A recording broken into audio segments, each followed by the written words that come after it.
Olá, boa tarde a todos. Hoje, dia 27/5, às 14h30, estamos aqui na sala da DFPE, Departamento de Formação dos Profissionais da Educação. Hoje, o tema dessa escola interativa é o plano de trabalho docente e interdisciplinariedade, possíveis articulações nas ciências humanas.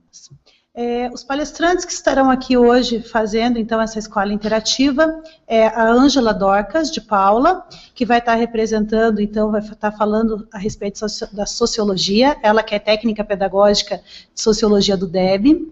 O Marcos Antônio Queiroz, que é técnico pedagógico da área metropolitana sul e está representando geografia.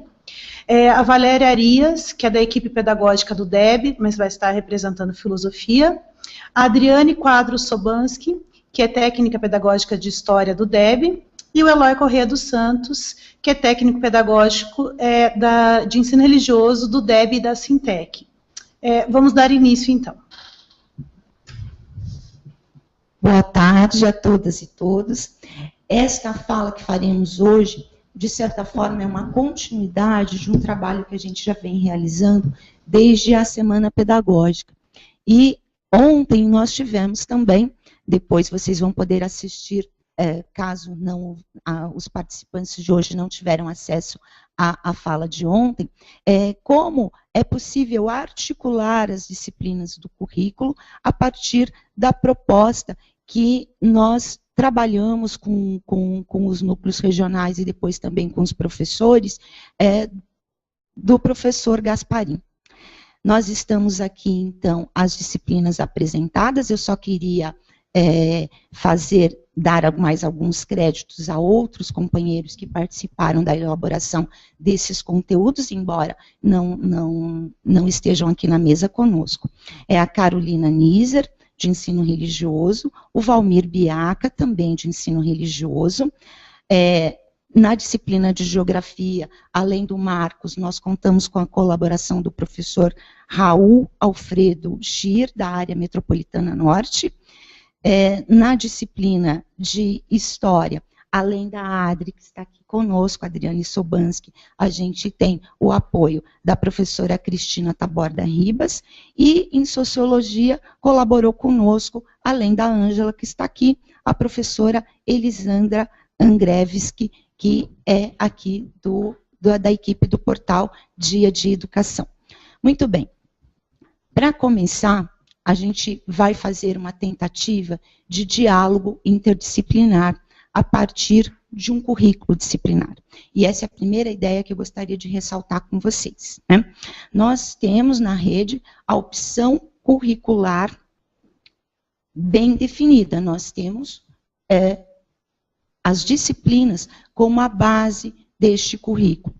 É esta concepção que está expressa nas DCEs e também que faz parte da nossa tradição docente. Nesse sentido, é importante que a gente tenha sempre em mente a organização curricular, disciplinar e a função social da escola. Afinal de contas, nós desenvolvemos os nossos conteúdos, trabalhamos as nossas disciplinas no sentido da realização da função social da escola pública, que, assim entendida por nós, pelas DCEs, como uma instituição a quem cabe socializar o saber historicamente construído, culturalmente reconhecido, socialmente relevante.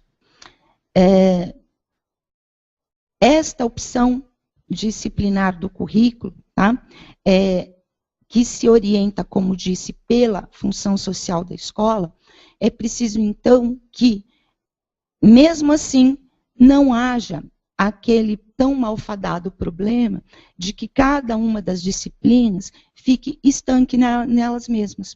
Então, como que o diálogo interdisciplinar que nós propomos agora vai se expressar? A partir, justamente, dos quadros conceituais, dos conteúdos disciplinares tradicionais das disciplinas. Quando nós os aprofundamos, nós automaticamente, porque o processo de conhecimento não é disciplinar, ele é, na verdade, fundado por outras motivações que não a disciplina, que é curricular, temos, então, a possibilidade e a necessidade de romper com essa estagnação mediante o diálogo interdisciplinar. E é isso que a gente propõe, tá?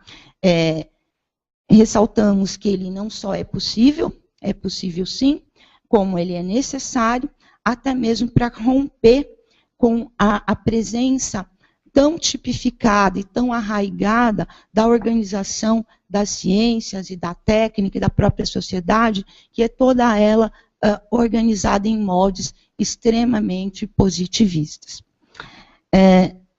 Nesse sentido, apresentamos aqui 5 planos de trabalho docente. Cada um deles organizado, respeitando-se a epistemologia própria de cada uma das disciplinas proponentes.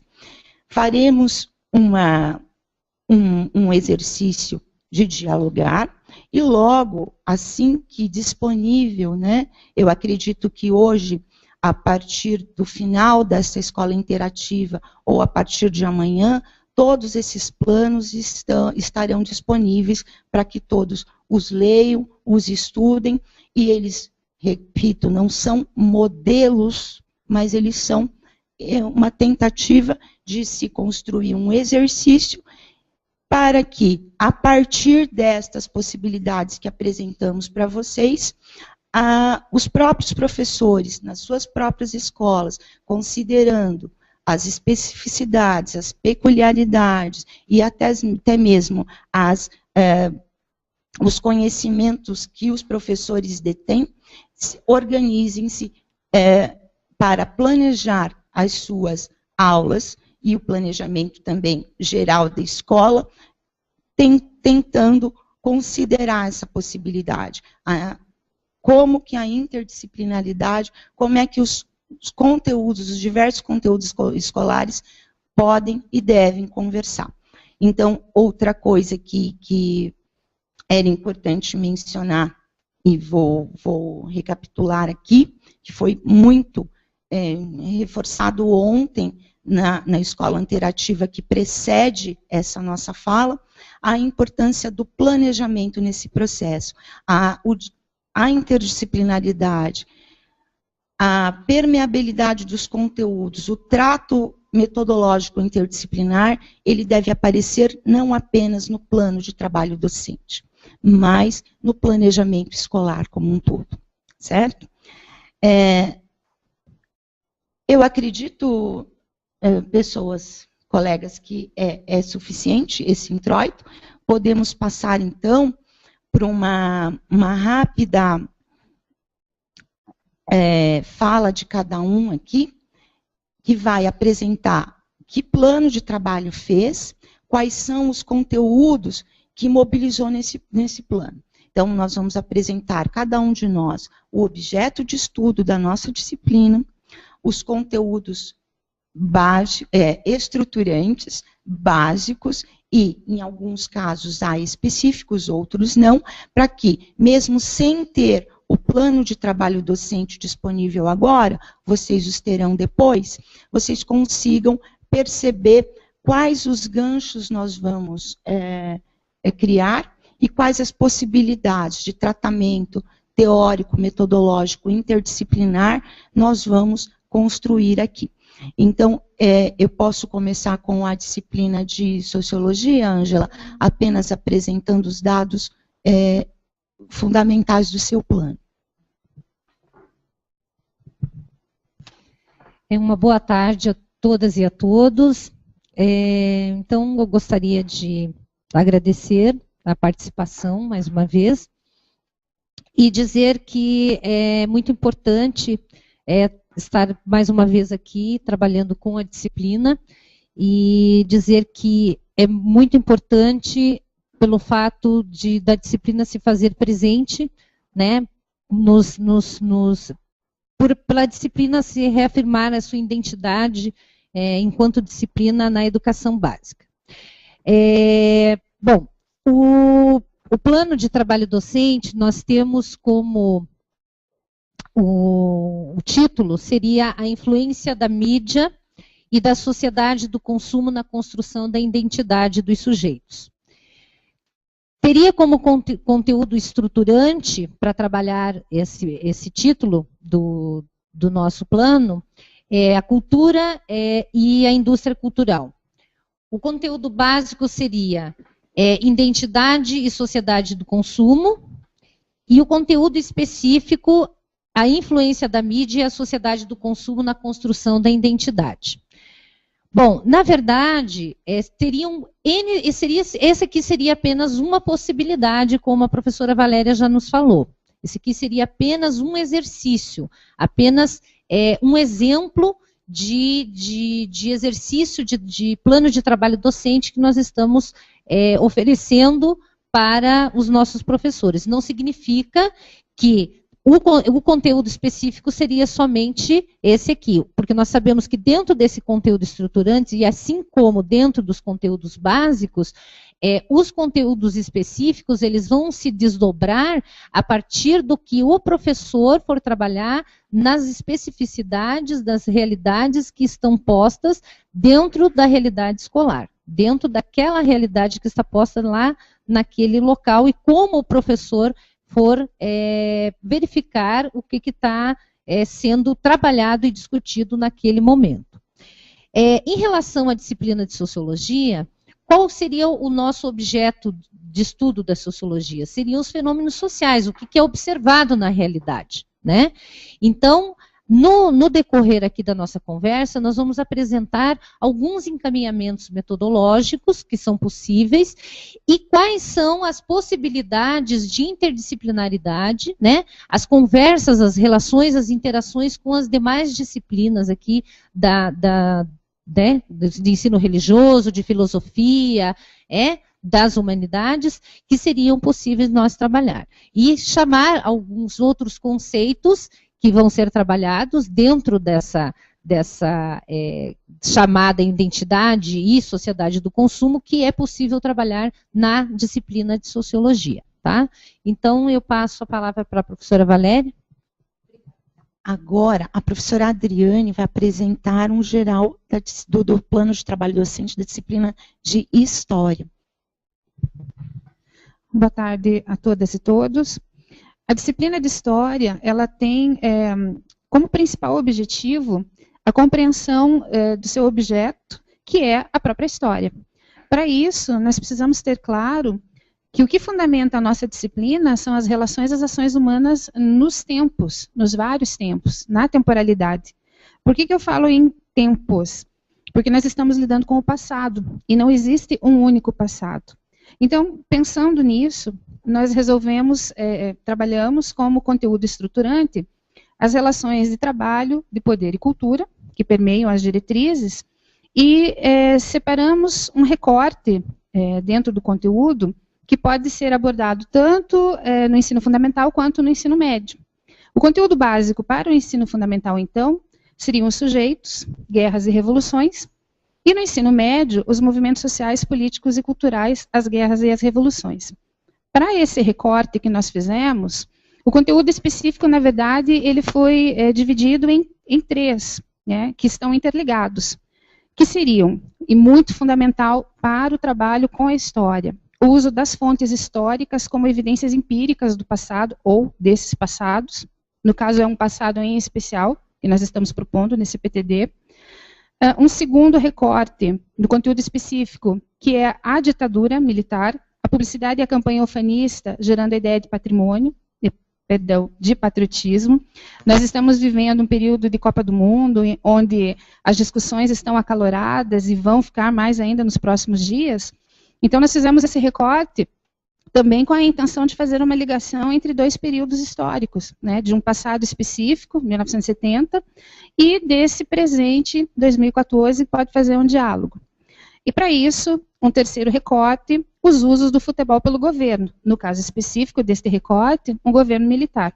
Então, esses três conteúdos específicos se relacionam e podem ser trabalhados nesse recorte que a história pretende trabalhar aqui hoje. Passando. Boa tarde. Eu sou Marcos, né? Professor de Geografia, que atualmente estou trabalhando no núcleo como técnico pedagógico. Então, no primeiro momento, quando nós estamos falando dessa disciplina, Geografia, é importante notar que as nossas DCEs elas já nos deixam bem claro que o objeto de estudo da geografia é o espaço geográfico.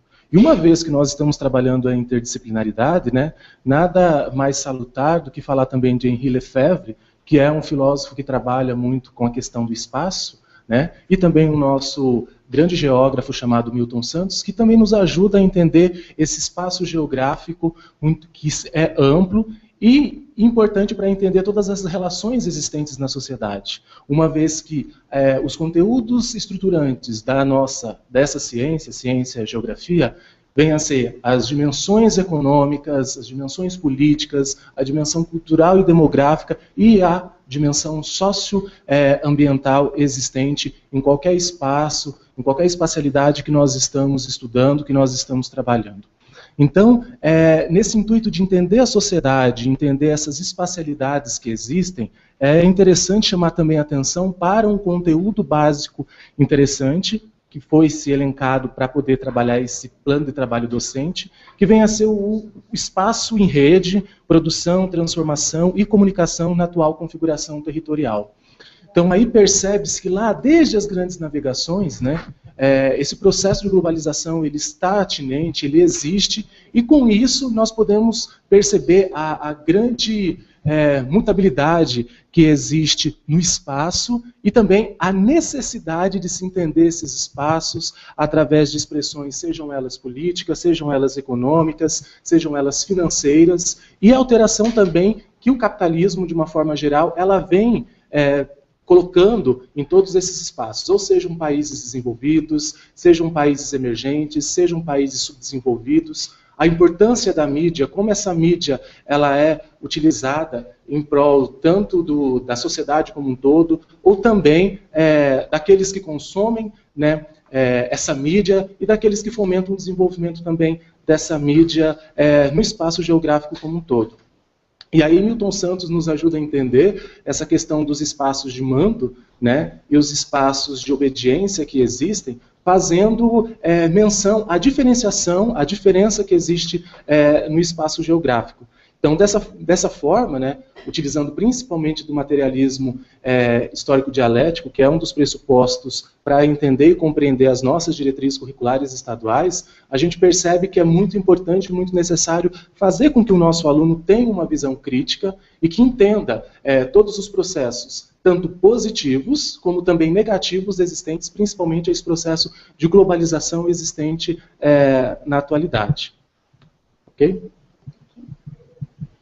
Posso filosofia agora? Pode ser? Então, vamos lá. Na filosofia, gente, é muito complicado a gente falar sobre o objeto de estudo, porque esta é uma questão não resolvida ainda entre os próprios filósofos. Existe um objeto de estudo na disciplina de filosofia? Na verdade, ela não se coloca como ciência no sentido positivo do termo, né? Tanto é que nessa nossa fala a gente optou por titular como humanidades, uma mesa das humanidades, mas ela tem sim uma característica que lhe é própria, e a partir desse conjunto de características é preciso observar para que façamos filosofia nas aulas de filosofia e não outra coisa qualquer, né? Então, o objeto de estudo, embora ausente, nós trazemos sempre que apresentamos o objeto de estudo, reforçando a epistemologia própria da filosofia. Então, a filosofia ela se coloca no currículo pelas suas características. É um saber racional, acima de tudo, que busca a crítica radical. Ela é um exercício de negatividade. Ela tem uma perspectiva sempre de procurar ver os fenômenos que estuda na sua totalidade. Então, além de ser um saber extremamente rigoroso. Então, aí está, em linhas gerais, aquilo que a gente poderia classificar como o norte geral da disciplina. O conteúdo estruturante que separamos para este plano, tá, é o de estética. Já trabalhamos versões deste plano de trabalho docente em outras oficinas. Então, de modo que ele é resultante de um trabalho coletivo que vem até da época da construção do livro didático público, fonte, aliás, na qual a gente bebeu para chamar algumas propostas de encaminhamento desse plano. Muito bem, como conteúdos básicos, a diretriz apresenta as duas formas tradicionais em que a gente pode trabalhar a disciplina de estética no ensino médio. Uma delas é você analisar os conceitos estéticos do ponto de vista da sua historicidade. Aí sim, nós mobilizamos também, naturalmente, conhecimentos da sociologia, da história, da própria arte. E uma outra forma é se trabalhar os conceitos estéticos a partir do estabelecimento da formação de juízos de gosto, e conceituando os fenômenos, o que é belo, por exemplo, qual a relação entre beleza e virtude, é possível universalizar um conceito estético, o que é o sentimento estético, como se dá a educação dos sentidos para a apreciação ou fruição de obra de arte.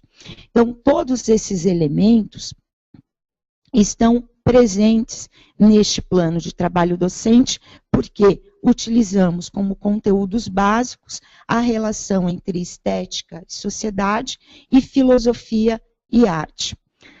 Como conteúdos específicos, nós aí entramos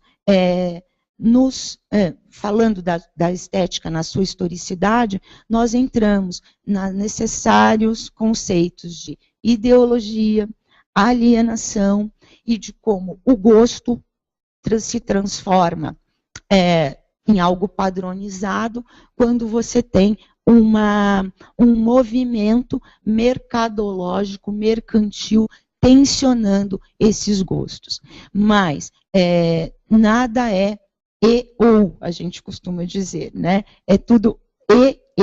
Então, há manifestações, sim, de artesanatos ou a estética de grupos que se utilizam de uma determinada roupa específica, gosto específico, indumentárias, para promover a si próprios e a determinados valores, e com isso realizar uma crítica social. Por isso, nos conteúdos específicos, nós temos aqui, tá? Basicamente, elencados 3 possibilidades de análise divididas em 6 tópicos. Eu tenho aqui a estética, o juízo estético e a alienação.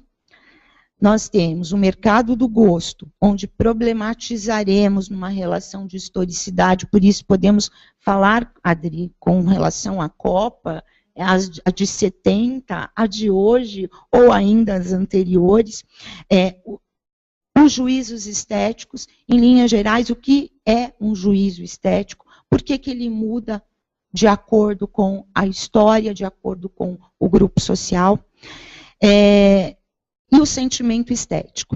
Para analisar esses 3 últimos pontos, somos filosofia, portanto, precisamos das nossas características. E quem nos dá as direções, quem nos dá o estofo, são os filósofos. Por isso, também procuramos trabalhar os conceitos do Immanuel Kant, da Escola de Frankfurt, sobretudo Adorno e Horkheimer, e Karl Marx.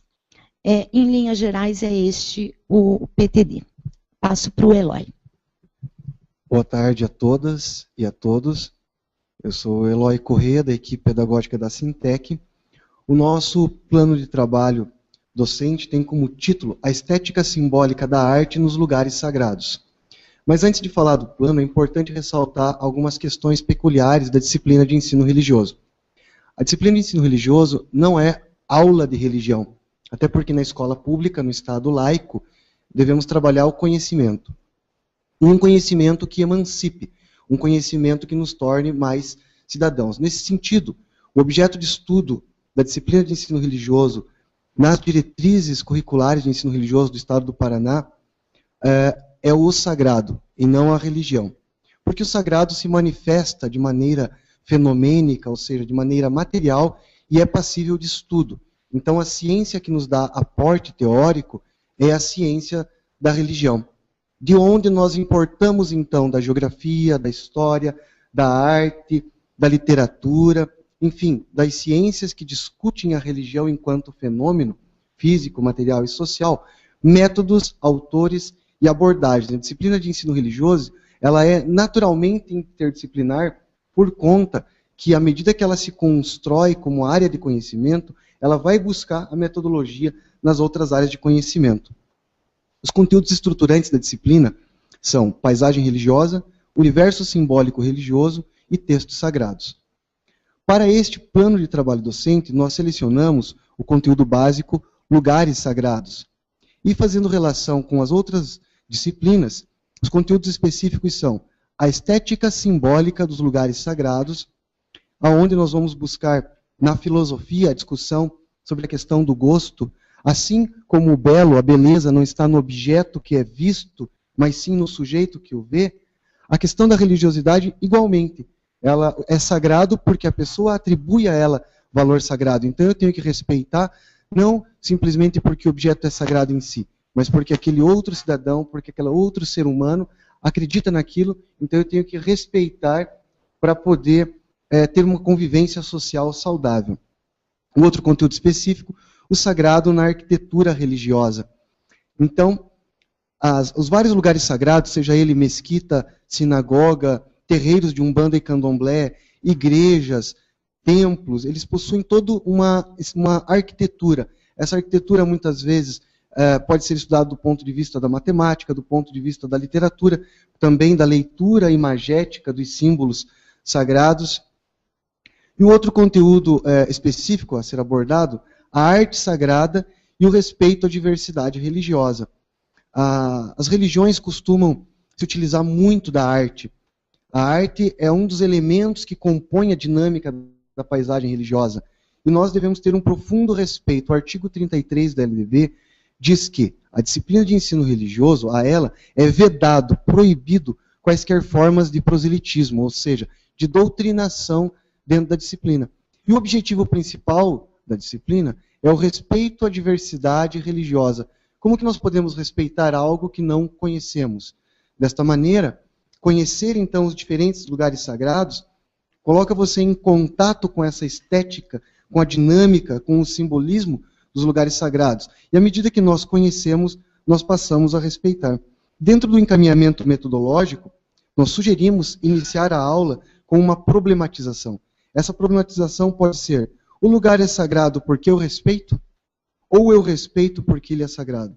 Ou ainda um outro problema: o que torna um lugar sagrado? O que faz com que um grupo de pessoas, que um povo ou que uma cultura respeite determinado lugar como sagrado? E a partir dessa reflexão, começamos a desenvolver os conteúdos da disciplina. Então vamos recorrer à história para contar como que aquele local foi construído, qual é o povo que cultua aquele local como sagrado.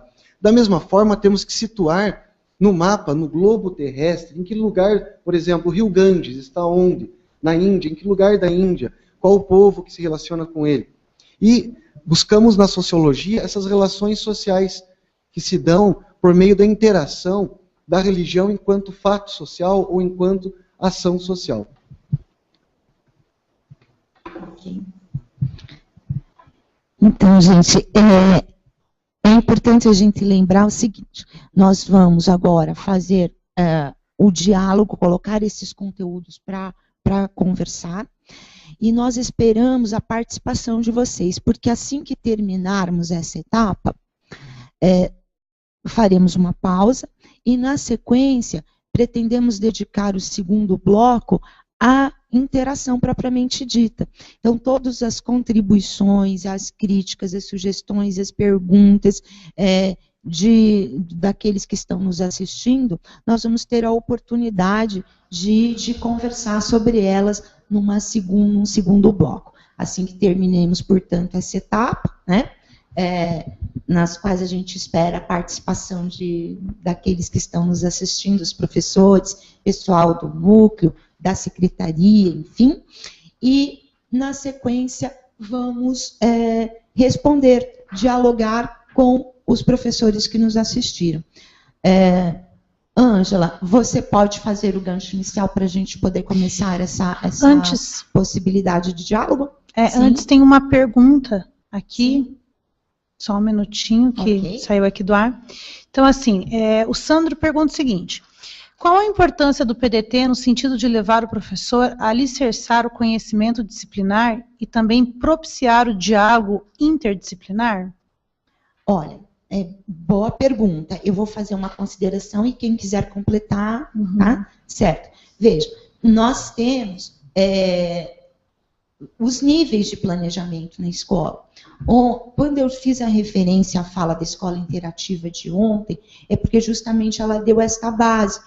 Por que fazermos PDTs por área, PTDs por áreas, e depois fazermos esse exercício? Porque sempre nas formações, os professores nos pedem formas de encaminhar metodologicamente, de construir planos de trabalho que sejam, ao mesmo tempo, respeitosos no sentido das epistemologias das suas próprias disciplinas e propiciem diálogo.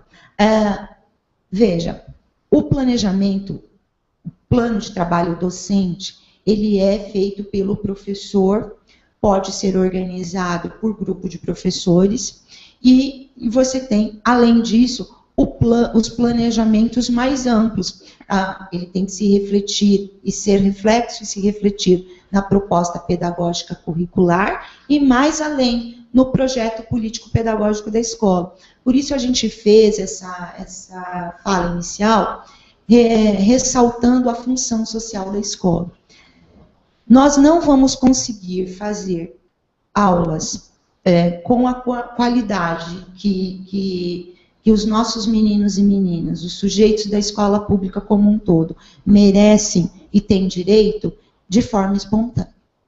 Espontaneísmo não é possível. Então, o plano de trabalho docente, isoladamente, deve refletir o compromisso do professor com a docência da sua disciplina. No conjunto das disciplinas, deve refletir a importância, o comprometimento de todo o grupo no sentido da realização da função social da escola.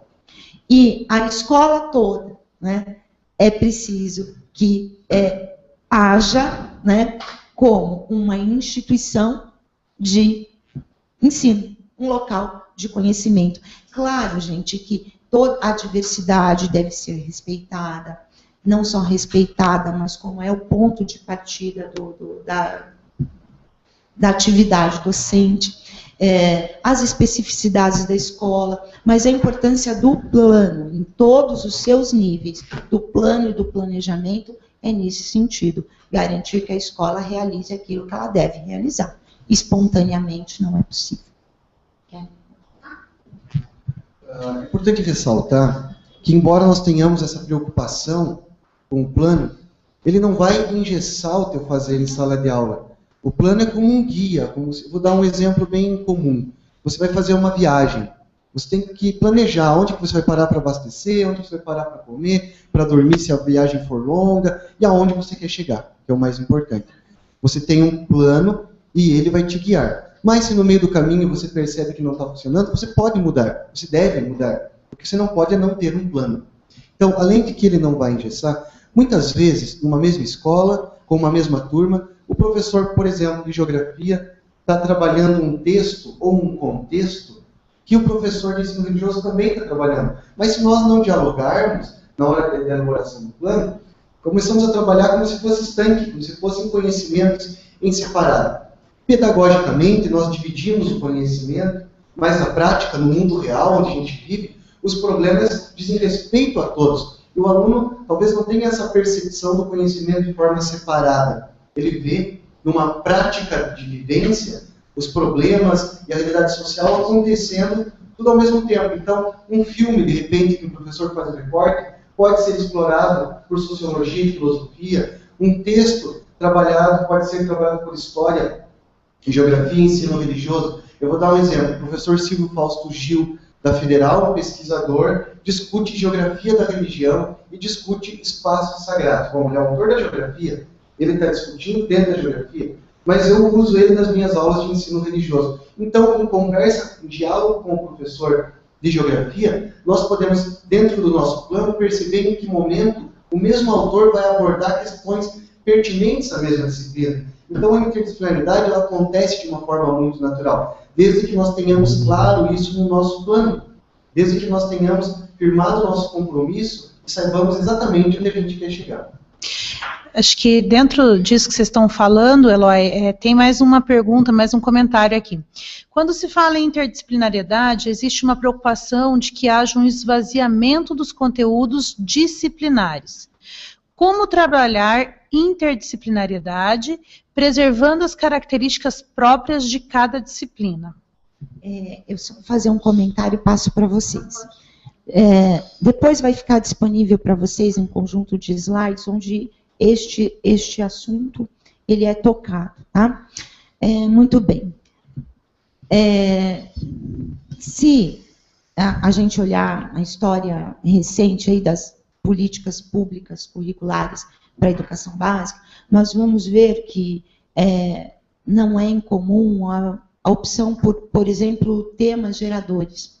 Quando a escola toda vai, não é, por um determinado tema, sei lá, a Grécia ou outro qualquer, todas as disciplinas vão encontrar tentar encontrar nos seus quadros conceituais algo que se relacione. Ou ainda, né, relações que se faz que são de laços fracos. Exemplos que se dá que não necessariamente contribuem, né, para aquilo que a gente chama de interdisciplinaridade.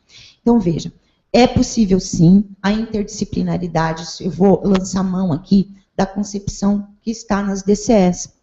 Ela acontece quando, dentro dos quadros curriculares, dos quadros de conteúdos, dos quadros conceituais específicos das disciplinas, este conteúdo, ao ser aprofundado, ao ser tratado, portanto, com respeito epistemológico, ele chama outros conteúdos que, como diz o Eloy, no mundo vivido, pertencem ao quadro curricular de outra disciplina, justamente porque a sociedade, a ciência de uma forma geral, ela não é necessariamente disciplinar. Disciplinar são os currículos das escolas, de todos os níveis de ensino, da educação infantil à pós-graduação, certo? Então, para não esvaziar, é importante que a gente não faça interdisciplinaridade como algo artificial, vazio e forçoso. Nem todos os conteúdos e conceitos são passíveis de comparação. Tá? Vamos pegar um exemplo, o exemplo de movimento. Eu já vi pessoas organizarem projetos interdisciplinares a partir desse conceito. Na física, ele significa uma coisa. Um movimento social é outra.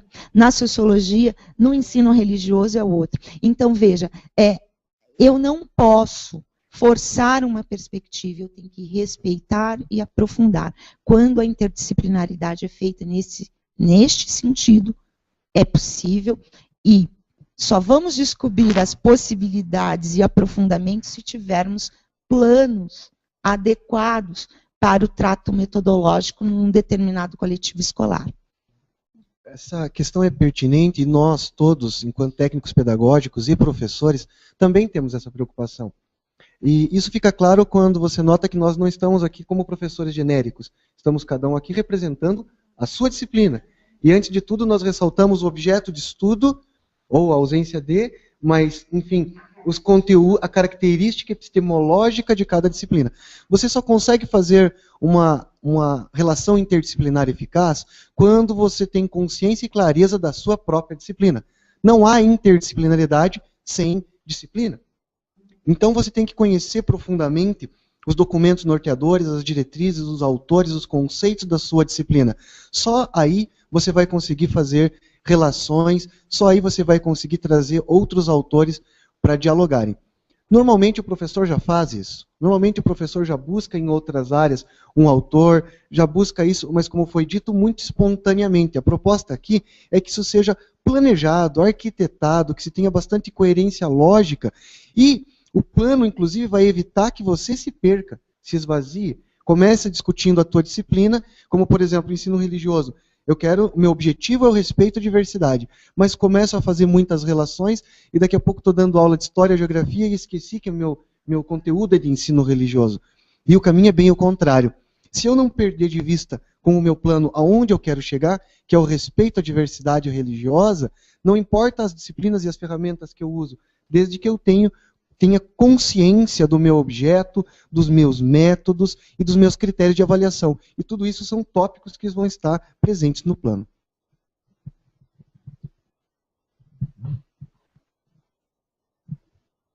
Continuamos?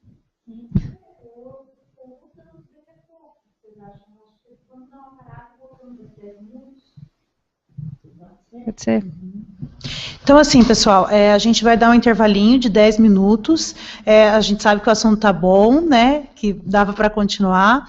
Mas a gente vai dar um intervalo, tá? 10 minutinhos e a gente já volta, então, debatendo, continuando o mesmo tema. Lembrando a todos que as dúvidas podem ser encaminhadas, então, que vão ser respondidas pela mesa. Lembrando que o nome é Escola Interativa justamente porque a gente necessita da interação de todos vocês que estão assistindo, tá? Contamos com a presença de vocês aí também pelo Coverite, certo? Até daqui a pouquinho, 10 minutinhos. Olá, estamos de volta, então, com essa escola interativa. Vamos retomar a fala do primeiro bloco e depois a gente já lança algumas perguntas que chegaram aqui para nós durante esse período do intervalo, tá? Então, vamos dar continuidade. Bom, pessoal, então, dando continuidade, né, falando um pouquinho do plano de trabalho da disciplina de Sociologia, eu gostaria de falar, então, nos encaminhamentos metodológicos. Iniciando, então, pela problematização, e dentro como foi bem dito aqui, dentro dos encaminhamentos metodológicos que nós podemos fazer essa interação com as demais disciplinas de humanas.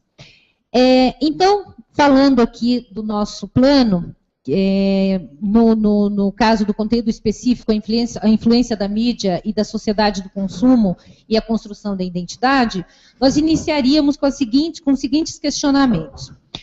Como entender a lógica da sociedade do consumo? E aí eu gostaria de fazer uma relação aqui com a questão da estética e a cultura do gosto.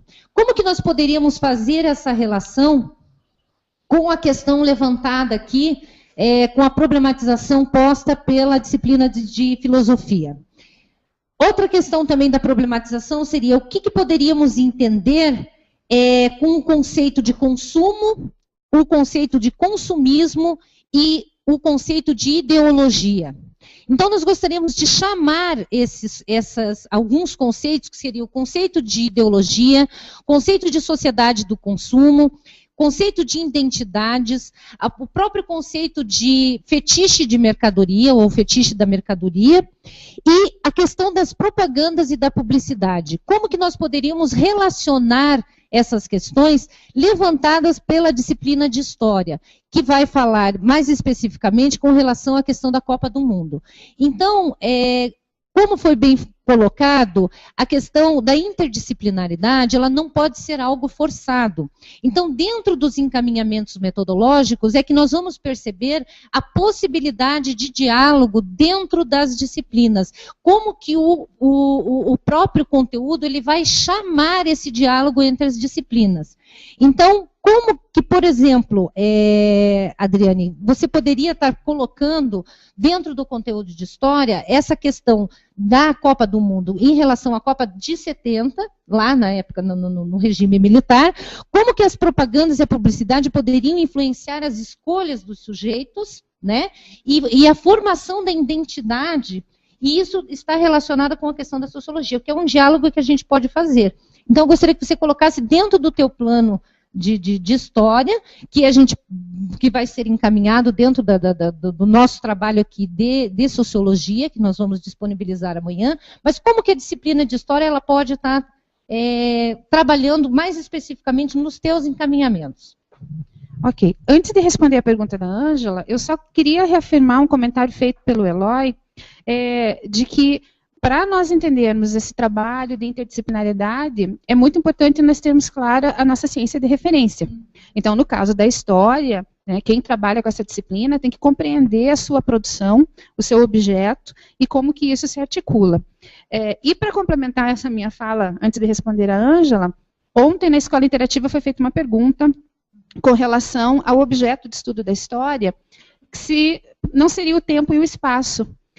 A história, obviamente, ela trabalha com o espaço também, porque nós temos que situar os nossos sujeitos, mas o objeto específico é o tempo. Ou, como eu falei lá no início da nossa escola interativa, os tempos, as diversas temporalidades. Quando nós trabalhamos com o espaço, nós estamos pedindo auxílio da geografia, né, que é a geografia que trabalha com a espacialidade. Voltando ao plano de trabalho, e com a referência que a Ângela fez, a história, ela se articulou nesse processo, pegando a Copa do Mundo de 70, por quê? Porque ela foi um momento específico da história do Brasil, dentro da ditadura militar, na qual o governo militar, o regime militar, ele vai incentivar ao consumo. Nós temos, nesse momento, o auge das vendas, por exemplo, dos aparelhos de eletrodomésticos, sobretudo das TVs. Hoje mesmo eu ouvi, numa banquinha de revistas, as pessoas comentando que ninguém está muito entusiasmado com a Copa do Mundo. Não se vê o verde e o amarelo nas ruas. Em 1970, nós temos toda aquela campanha ufanista criada pelo governo. Por isso, nós colocamos como um conteúdo específico a ideia de patriotismo. É muito comum se ouvir falar que os brasileiros eram mais patriotas naquela época. Então, nós temos que perceber como a identidade, né, do brasileiro, ela foi e pode ser manipulada pelos meios de comunicação e como isso incentiva o consumo das pessoas. Nós temos um crescimento absurdo de aparelhos de TV na casa dos brasileiros nesse período da Copa de 1970 e temos hoje, é só observar nos sites, nos jornais, como o preço dos aparelhos de TV estão mais baixos, né, um incentivo a esse consumo. Então, nós temos a conciliação dessas questões. E, voltando a falar da ciência de referência, o nosso enfoque, quando tratamos de história, é o uso das fontes históricas. Por que elas são tão caras para nós? Porque elas são as evidências de um determinado passado. E, através dessas evidências, é que nós vamos poder dialogar através do método da história com as pessoas que vivenciaram aquele período que está sendo estudado, aquela temporalidade histórica. Então, nós vamos entender as relações, as ações, e as sugestões que nós fizemos nesse plano articulam exatamente essa questão de como os meios de consumo, de como a sociedade, de como o governo estavam interligados num determinado período aí, especialmente da Copa do Mundo. E acho que a geografia agora ela vai se articular. Essa exposição da professora Adriana ela é muito interessante, porque nos remete também à necessidade de se entender e de se compreender a geografia, mas agora de uma forma mesmo mais na atualidade. Então, assim, quando se remete a essas questões da Copa, principalmente, né, o professor de Geografia ele tem uma grande quantidade de encaminhamentos metodológicos que são importantes e que existem, que as nossas DCEs nos dão, para poder tentar entender, compreender esse fenômeno que é espacial, as 12 cidades que participam dessa Copa do Mundo, quais são as principais dificuldades ou deficiências encontradas nessas cidades, quais são principalmente os problemas socioambientais que estão acontecendo ou que já aconteceram relacionado a essa Copa do Mundo aqui no Brasil e nessas 12 cidades, e que a gente percebe, principalmente nas conversas que nós temos com os nossos colegas professores de geografia, é essa necessidade mesmo de tentar fazer esse processo de contextualização. A contextualização ainda para nós, enquanto professores de geografia, e analisando algumas propostas de planos de ação que nos foi passado durante a semana pedagógica, nós percebemos que o professor ele ainda tem uma dificuldade de conseguir conciliar, ou de conseguir fazer essa transposição didática daquilo que está exposto no material didático, daquilo que é encaminhado, que os livros nacionalmente nos expõem, e a realidade local na qual o aluno está inserido, na qual o aluno participa. E com isso a gente percebe que muitas vezes o aluno ele fica um tanto quanto distante e não vê a necessidade e a importância de se estudar, ou seja, geografia, filosofia, sociologia, e tentar fazer uma relação de todos esses conteúdos que eles podem ser concatenados, né? Eu acredito que as novas diretrizes curriculares nacionais do ensino médio, eles são também muito importantes, quando a gente se fala principalmente do ensino médio, nessa necessidade de, a partir dos conteúdos, esses conteúdos específicos que nos são dados, e principalmente através de um diálogo e de uma conversa, na hora da atividade concentrada, seja em alguns momentos ou que você está pegando o ônibus para ir com o seu colega para a escola, ou seja, até algumas reuniões para ver, para sentirem, perceberem quais são esses conteúdos que estão próximos, né, que são pertinentes a eles, e trabalhar, no nosso caso da geografia, a relação espaço-temporal, né, que é pertinente, é necessário nessa Copa, até nas Olimpíadas também será muito importante, para tentar fazer mesmo esse amálgama. E na geografia, os encaminhamentos para nós, eles, principalmente a gente percebe que quando se fala de Copa, as imagens, a imagem em si ela é muito importante, né? Você vê todos esses problemas socioambientais em Curitiba, ou em Cuiabá, ou no Nordeste, e tentar mostralizar como, onde, por que estão acontecendo esses fenômenos socioespaciais. Eu acredito assim que além dessa relação interdisciplinar que ela é necessária, é importante também vislumbrar a geografia. Então, assim, em muitos momentos a gente percebe muito próximo a geografia e a sociologia quando a gente fala principalmente de movimentos sociais, mas o que nos faz, assim, em certos momentos, e precisa-se dessa particularidade, é mostrar mesmo a espacialidade. Então, os espaços sagrados ou profanos, a questão da importância mesmo desses movimentos sociais existentes e se localizar espacialmente, a importância da filosofia como arcabouço teórico, principalmente para nós que trabalhamos com a geografia humana, nós utilizamos muito o pessoal que trabalha com a geografia física, embora a gente percebe que não deve existir essa diferenciação entre sociedade e natureza, mas ela ainda é difícil de conseguir ser desvencilhada. E também a questão da história, que nos acompanha sempre, né? Sempre espacializando, sempre historicizando, ela é muito necessária, ela é muito importante. E que eu acho interessante, as nossas DCEs nos dão as imagens, charges, tirinhas, né? A cartografia para nós também ela é muito importante para poder tentar fazer essa relação dessas cidades, trabalhar com escala cartográfica, escala geográfica, né? A relação, sempre problematizando, perguntando, não trabalhando uma geografia quantitativa, mas sim uma geografia crítica, a partir do momento que esses dados nos dão meios de poder criticar e de inserir o homem nessa sociedade, criticando esse processo totalmente consumista que existe, né? Esse problema muito, muito forte que existe da pessoa só consumir e não saber por quê, né? Os espaços onde acontecem, principalmente os países desenvolvidos, os países subdesenvolvidos, essa distribuição desigual de renda que acontece, não só nos países ricos, nos países emergentes, nos países subdesenvolvidos, mas no interior mesmo do próprio local. Quais são os espaços de mando em Curitiba, né? Onde a classe rica, a classe pobre, a classe mais trabalhadora. Então, assim, é muito importante o professor tentar, e principalmente, aí infelizmente a gente fala principalmente da nossa área, que é a geografia, essa necessidade mesmo de fazer relações escalares, né? Do local para o global e do global para o local. E aí essa relação espaço-temporal ela é muito importante, principalmente quando você está trabalhando a Copa. A professora de geografia, professora de história pode estar trabalhando lá muito bem essa temporalidade, a Copa de 70, e fazendo essas relações, e o professor espacializando tanto a Copa de 70, as demais Copas, e fazendo uma relação com os movimentos sociais, a questão do que é ser um torcedor hoje em dia, né? Pensar sei lá, até filosoficamente, o que é ser um torcedor em pleno século XXI.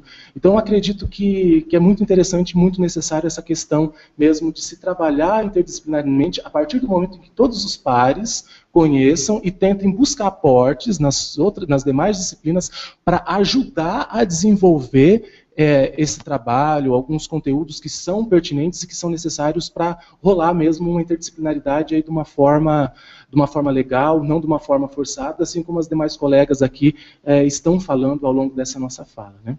Dessa nossa conversa. Tendo em vista o problema que a colega colocou, me ocorreu várias situações.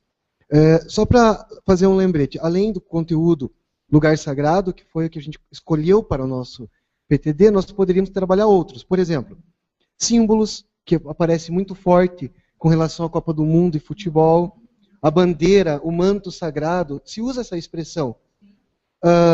Textos, organizações, temporalidade, festas religiosas, ritos e vida e morte. Veja, ritos. Alguns jogadores entram com o pé direito no campo, fazem o sinal do Pai, oram coletivamente, assim como as tradições religiosas, tem rito de passagem, rito de iniciação, rito de batismo. Também, dentro do esporte, no nosso caso agora a Copa do Mundo, também tem-se rituais. Cada povo vai, de repente, fazer uma oração antes de entrar em campo, mas de acordo com a sua cultura, né? É acostumado falar em oração universal, não existe oração universal. Cada povo, cada cultura tem a sua. Temporalidade sagrada, né? Existe a época da colheita para os indígenas, o fim de ano para os cristãos, então o Natal, e também nós temos a época da Copa do Mundo, a época da concentração. E outra coisa que me ocorreu sobre festas, né? Festas profanas e festas sagradas dentro da religião. Mas também tem as festas relacionadas à Copa do Mundo. Outra questão que você tocou sobre ideologia, a questão da ideologia, do consumo, da cultura de massa, que a sociologia discute, né?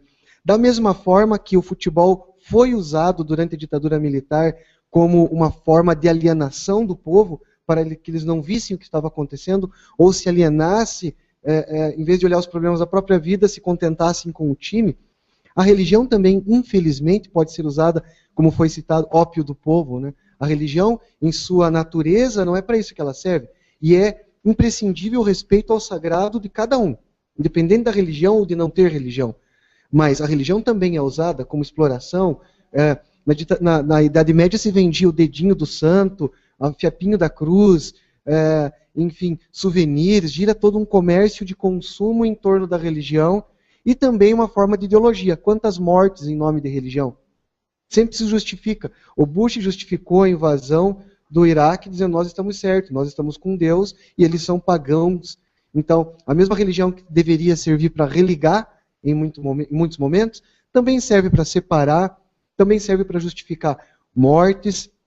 E mais uma vez eu friso, nós no ensino religioso, cada vez que nós nos perguntamos algo, por exemplo, por que um lugar é sagrado? Nós não vamos necessariamente apenas na religião para responder isso. Vamos lá na religião, mas os autores que nós buscamos, que dão um aporte teórico, são das outras áreas. E aí até eu gostaria de levantar posteriormente, se as colegas quiserem contribuir, como que nós poderíamos responder isso? Como que um lugar se torna sagrado para a sociologia, para a história, para a filosofia, mas depois dessa discussão, se puderem responder.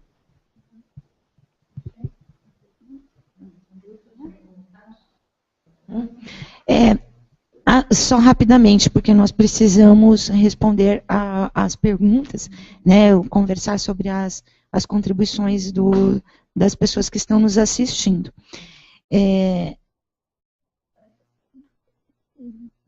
Olhando aqui o plano de trabalho, que depois todos terão acesso, e as falas dos colegas, me veio assim, a importância na filosofia da gente analisar criticamente o futebol, que tem uma estética, que é um fenômeno de massa, que tem uma característica diferenciada nas últimas 4 ou 5 Copas, dado o aprofundamento das teias e das redes no mundo globalizado com a tecnologia que temos hoje.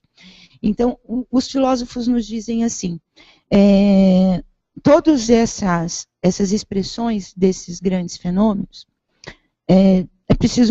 nós precisamos nos debruçar neles em 2 sentidos. de fazer uma análise crítica no sentido de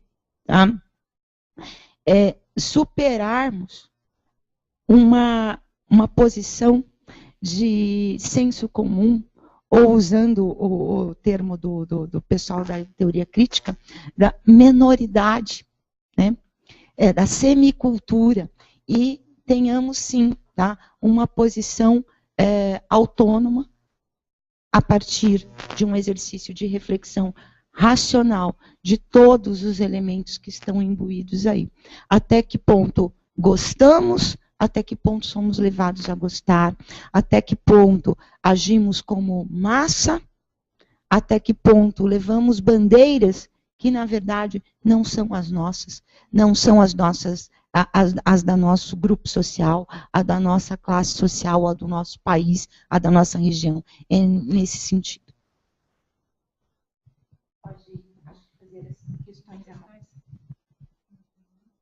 Então, tá bom. Então, assim, uma das perguntas que veio da Neuza diz o seguinte: trabalhar de forma interdisciplinar, além do seu caráter didático metodológico, é pensar a prática educativa para além dos muros da escola.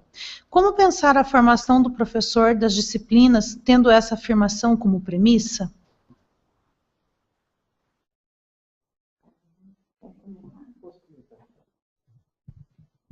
A questão da formação do professor, ela é bastante complexa e ela transcende um pouco a função técnico-pedagógica, porque a formação do professor, numa primeira instância, ela diz respeito ao ensino superior, são as universidades.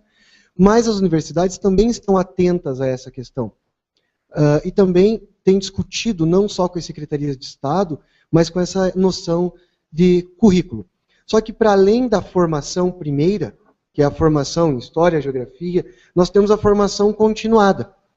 A formação continuada é um processo, então ninguém, depois que tirou uma licenciatura, está pronto, é um professor pronto. Nós acreditamos que você tem que continuar sempre buscando novos conhecimentos. E na formação continuada, nós vamos ter um contato muito maior com os professores das outras disciplinas. No diálogo com as IES, com as instituições de ensino superior, cada vez mais tem se atentado para essa questão da necessidade de haver o diálogo. E se a gente for analisar, quando você faz um curso, independente da licenciatura em que seja, você tem disciplinas de outras áreas. Todos nós cursamos psicologia, todos nós cursamos sociologia, todos nós tivemos, eu falo, também sou formado em filosofia, mas tive sociologia, tive história da filosofia medieval, história da filosofia moderna, então tivemos história também. Então, na própria formação do professor, mesmo que seja na sua área de conhecimento específico, nós já temos professores de outras áreas que trazem um adendo da sua disciplina.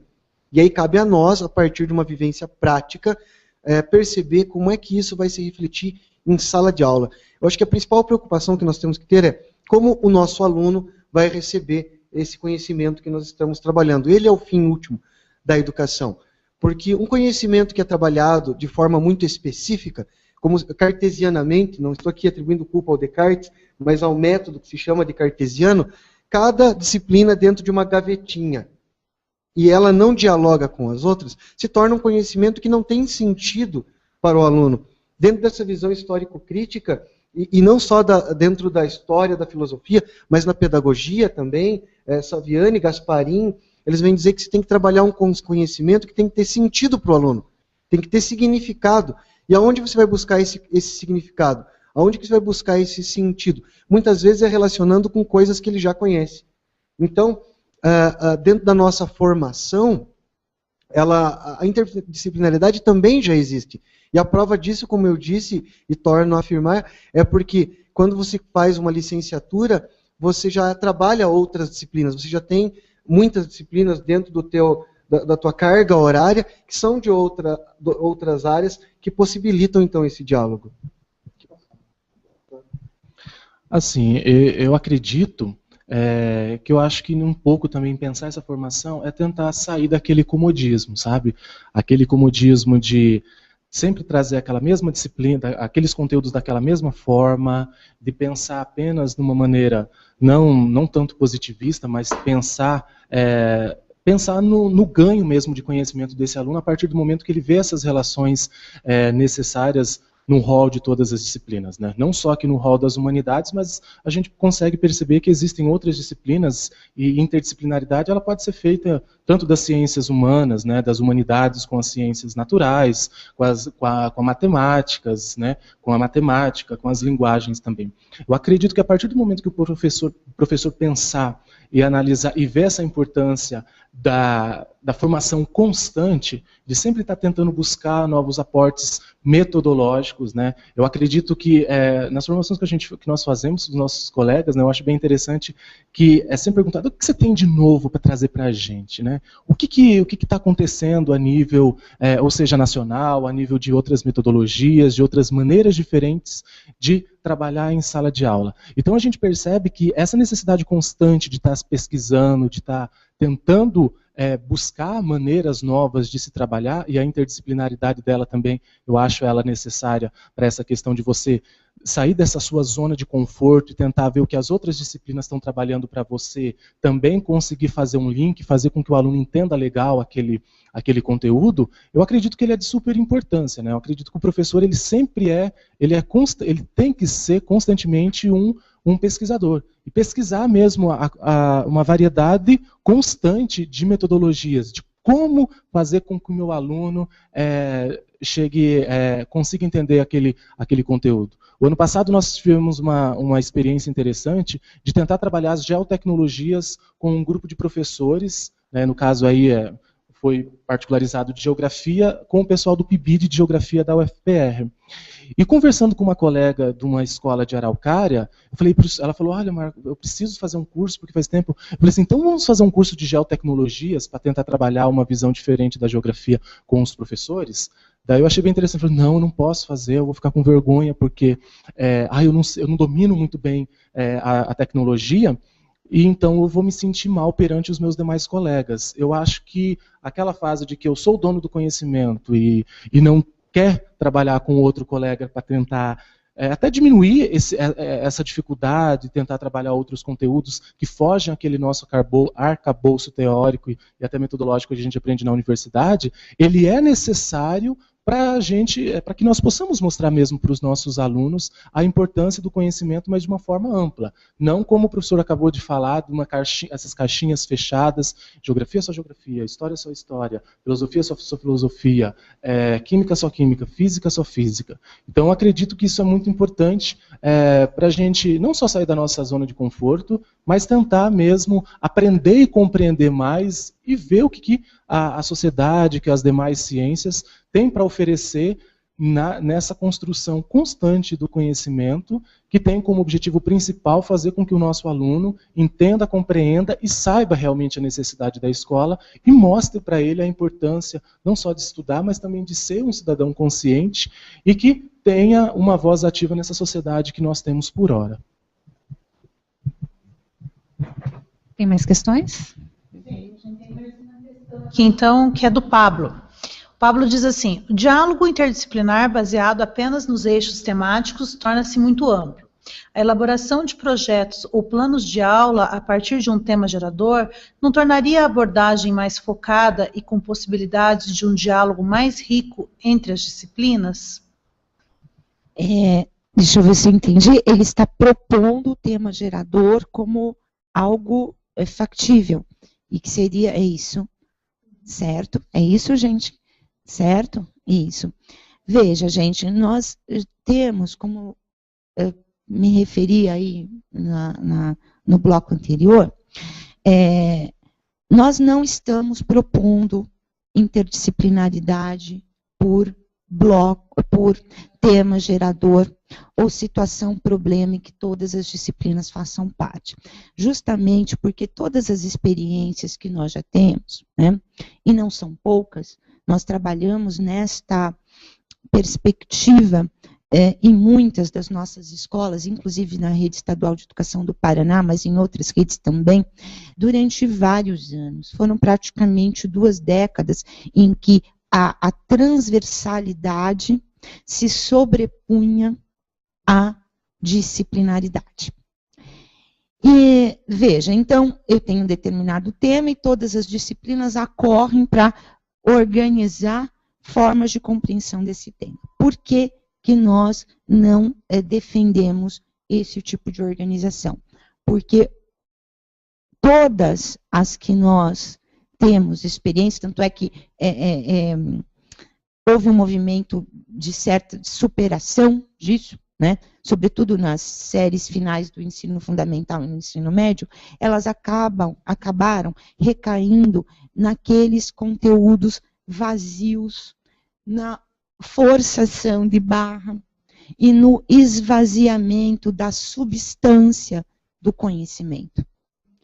Certo? Então, veja, eu estou falando de uma determinada obra arquitetônica. Aí alguém diz que aquilo é arte e tem um estilo gótico. Então, eu trabalhei um conteúdo da arte.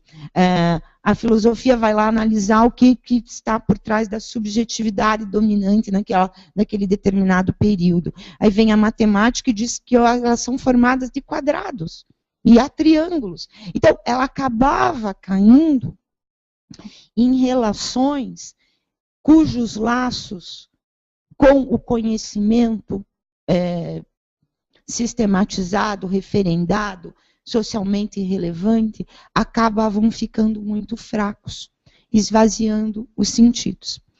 Eventualmente, em projetos que a gente organize, ou em planos de trabalho da organização da própria escola, enfim, considerando algo que ela própria tem no seu PPP, é possível a gente fazer atividades neste sentido, mas organizar um currículo inteiro nesta concepção, nós julgamos que é muito difícil que se consiga fazê-lo mantendo a qualidade que a gente espera construir, né? É isso.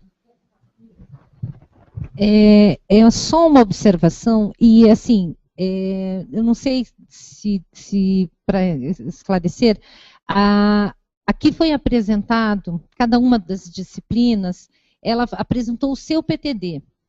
E cada um dos planos apresentados possui o seu o conteúdo estruturante, que por sua vez o seu conteúdo básico ou conteúdos básicos, e o seu conteúdo específico. Então, eu não sei se eu entendi a pergunta, mas não teve um tema gerador. O que foi feita a proposta é que em alguns caminhos, são sugestões, inclusive, e que no conteúdo, nos encaminhamentos metodológicos, onde eu fiz alguns questionamentos, eu levantei alguns conceitos que dentro desses encaminhamentos metodológicos, dentro desses conceitos, as possibilidades de diálogos entre as disciplinas. Né? Como, por exemplo, aqui que foi colocado muito bem pelo professor de geografia, pela professora de história, pelo professor de ensino religioso, a professora de filosofia, como que poderia haver essa interdisciplinaridade dentro de cada um dos conteúdos específicos gerados pelo seu plano de trabalho docente. Mas não que houve apenas um tema gerador. Né? Cada uma dessas disciplinas, elas têm o seu plano de trabalho docente com os seus conteúdos específicos. Eu acho que foi desde no primeiro momento foi o que a gente tentou apresentar, né? Só para complementar essa fala da Ângela, por isso que é importante o professor estar seguro da sua disciplina e de seus conteúdos. Porque, no caso da história, por exemplo, nós apresentamos aqui o futebol na Copa de 70 como conteúdo específico. Muitos poderão dizer assim, mas o conteúdo específico é ditadura militar. E nós fizemos um recorte, uma pincelada, uma pinçada dentro de um conteúdo mais amplo. Por quê? Para fazer esse diálogo que foi possibilitado pela proposta, né, dentro da sociologia, da filosofia, e aí sim a gente vai dialogar. Então não é uma coisa forçada, né, como se pensa assim num projeto planejado, exatamente. Essa é interessante que o professor Pablo fez, né? Um abraço aí ao professor Pablo, se não me engano é o nosso colega técnico de geografia aí no Núcleo Regional de Educação da área metropolitana, ou de Ponta Grossa, né, eu acho ela interessante, professor, mas assim, o que acontece, Pablo, eu acredito que, principalmente, trabalhar esses temas transversais seria um retrocesso nessa própria construção que os professores começaram a fazer a partir de 2003, que foi a construção das DCEs. Né? As DCEs, justamente, elas vêm dessa construção a partir do momento que se esvazia, assim como a professora Valéria falou bem, essa questão de esvaziamento do conteúdo, né? Temas transversais, muita questão, esses temas que são colocados e daí todo mundo tem que trabalhar, e aquele conteúdo específico mesmo, ele não foi colocado todo o cabedal de conhecimento teórico, metodológico que os professores aprenderam ao longo da sua trajetória, né, ela ficou um tanto quanto deixada de lado, em contraponto a questões mesmo pertinentes a esse esvaziamento do conteúdo que nós aprendemos e que cada um, na sua especialidade, aprendeu para poder passar para os seus alunos, e agora acredito que a necessidade é o passo mesmo aí para frente, ou seja, tentar fazer alguma articulação maior entre essas outras áreas, conhecer, aprender e ver como na nossa prática, lá no nosso labor pedagógico, lá em sala de aula, como o nosso aluno vai conseguir entender e ver que as disciplinas elas não são segregadas, elas não estão sozinhas, e que elas estão unidas e que elas são importantes para o seu desenvolvimento, né, do seu desenvolvimento cognitivo e pessoal. Né? Então, acredito que isso também é importante nessa visão mesmo de não dar esse esvaziamento do conhecimento, do conteúdo, e voltar atrás aquilo que as DCEs tanto pregaram de 2003 até 2008, quando se fecha aquele ciclo de construção e organização das diretrizes curriculares estaduais da educação básica do Estado do Paraná. Então, seria um pouco deixar para trás tudo aquilo que os nossos colegas, professores, e nossos professores também, né, enquanto nós éramos alunos, fizeram para tentar dar uma guinada, uma diferença no sistema educacional deste Estado.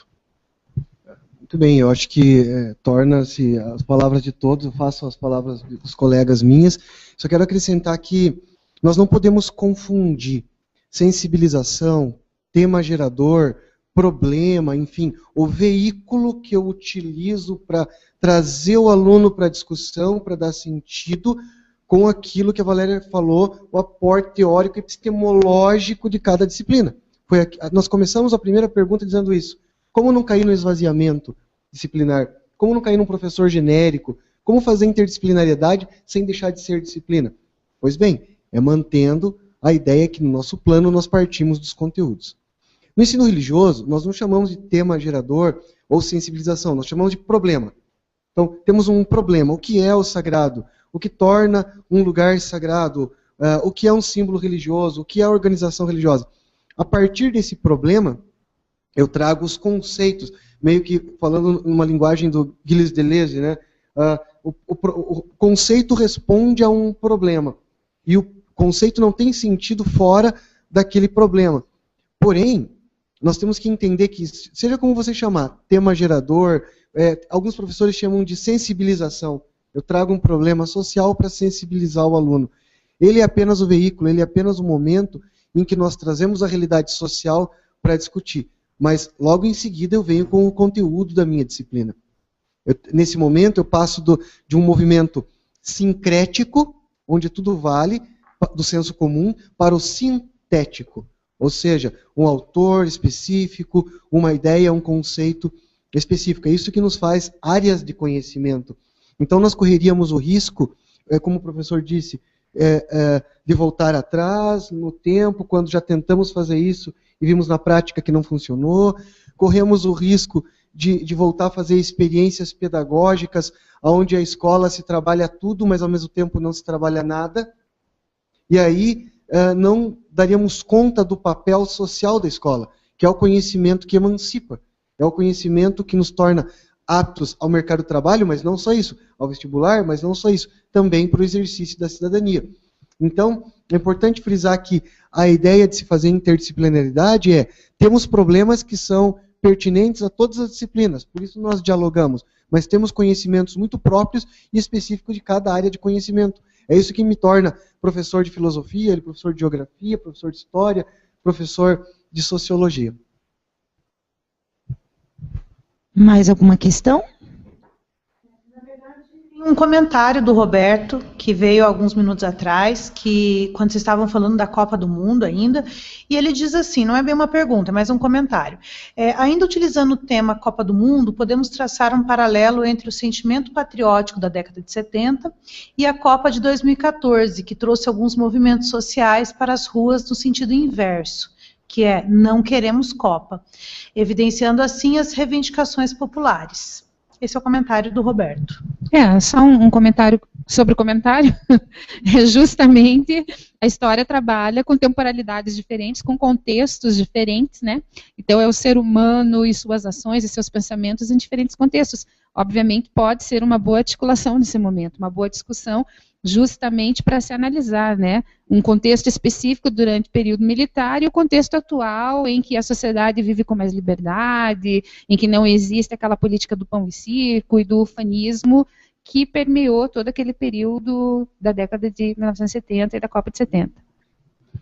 Então, comentando também acerca da questão dos movimentos sociais, quais eram as características dos movimentos sociais naquele momento histórico, né, que como vai falando dessa articulação com as demais disciplinas, qual é a característica dos movimentos sociais naquele momento da Copa de 70, quais eram as reivindicações que se tinham naquele momento e qual a característica dos movimentos sociais de 2014, né?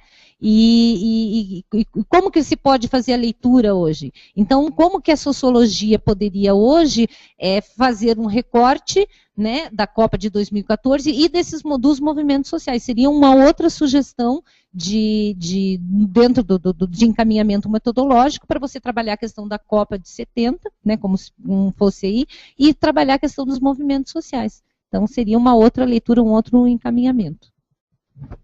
Eu acho que nós estamos caminhando para o final, né?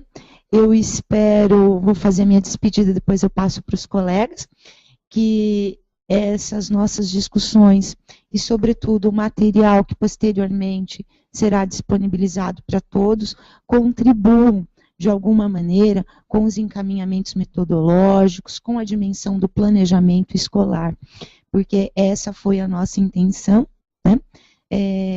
Falando algo para vocês que evidentemente não é novo, mas é algo que nós precisamos sempre reforçar nas formações continuadas, em que a concepção disciplinar do currículo e o diálogo interdisciplinar não são incompatíveis, pelo contrário, eles são possíveis e são necessários.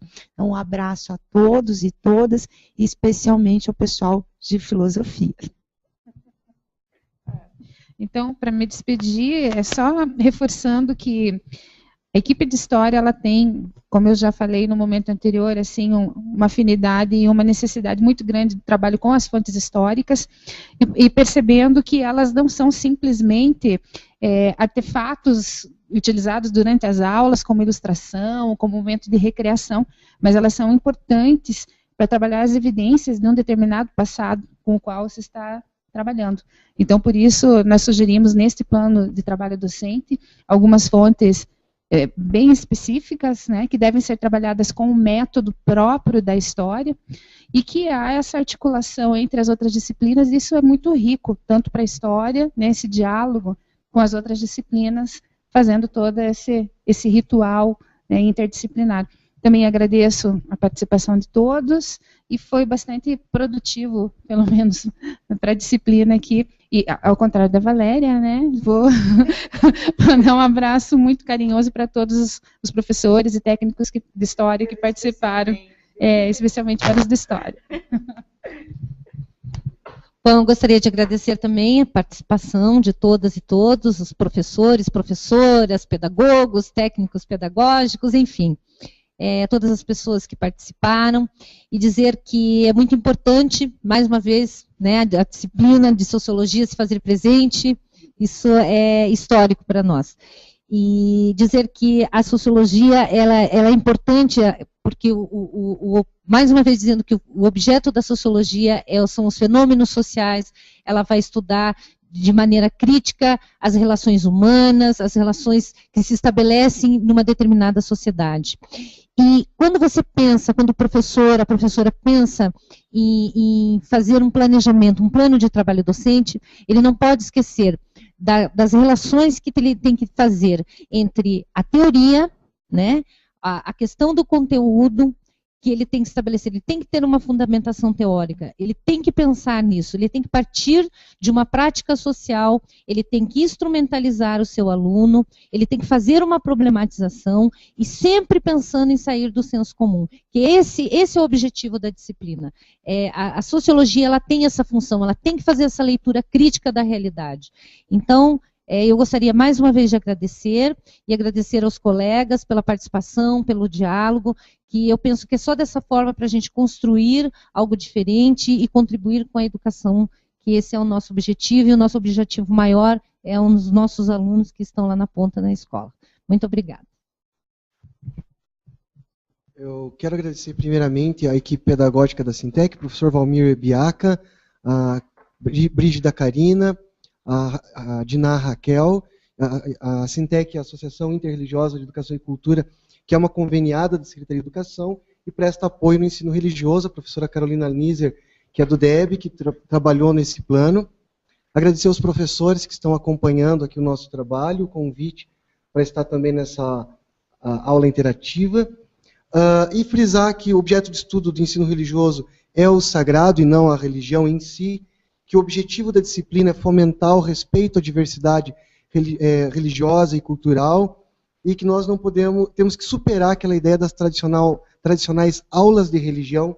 Num Estado laico não se dá aula de religião, e sim trabalha-se o fenômeno religioso, o sagrado, para que o aluno conheça e possa vir respeitar. Em tempos de era de extremos, onde se tem ao mesmo tempo ciência de ponta, tem esse fundamentalismo religioso, mais do que nunca se faz importante, então, superar toda forma de preconceito religioso. Obrigado.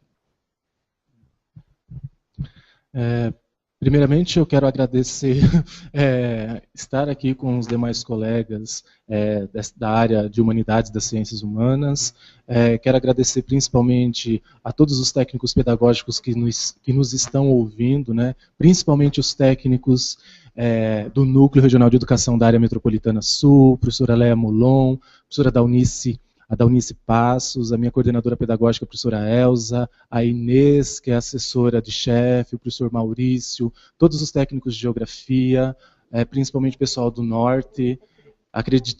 Nós acreditamos que a geografia ela é de suma importância para o processo de desenvolvimento dos nossos alunos. Creio que nós acreditamos numa geografia viva, numa geografia onde os alunos possam perceber o seu espaço, a importância e a necessidade de se criticar, mas se criticar também propondo soluções para tentar resolver esses problemas inerentes à sociedade, e é por isso que nós somos professores de geografia, é por isso que nós acreditamos nessa ciência, e nós sempre iremos trabalhar essa ciência. Então, um abraço espacial a todos os meus colegas de geografia, muito obrigado pela participação, e até a próxima. Bom, a gente vai ficando por aqui então, mais essa escola interativa que vai chegando ao fim. E aí lembrando, reforçando o que a professora Valéria já disse, que o material depois vai estar disponibilizado na página para que vocês possam estar baixando nos seus computadores, então, das disciplinas que foram faladas aqui hoje nessa escola interativa. E aí, para finalizar, eu queria fazer uma propaganda, dizendo que essa semana a gente ainda continua com as escolas interativas. Então, amanhã, que é dia 28, às 10 horas da manhã, a gente tem esse bate-bola aí com ciências naturais. Na quinta-feira, dia 29, também às 10 horas, vai ser com o pessoal da matemática. E na sexta-feira, dia 30, às 14h30, daí novamente, então, no período da tarde, pessoal de linguagens, tá? E, assim, tendo em vista, foi falado bastante sobre a Copa do Mundo, que vai acontecer, tal, dia 12 começam os jogos.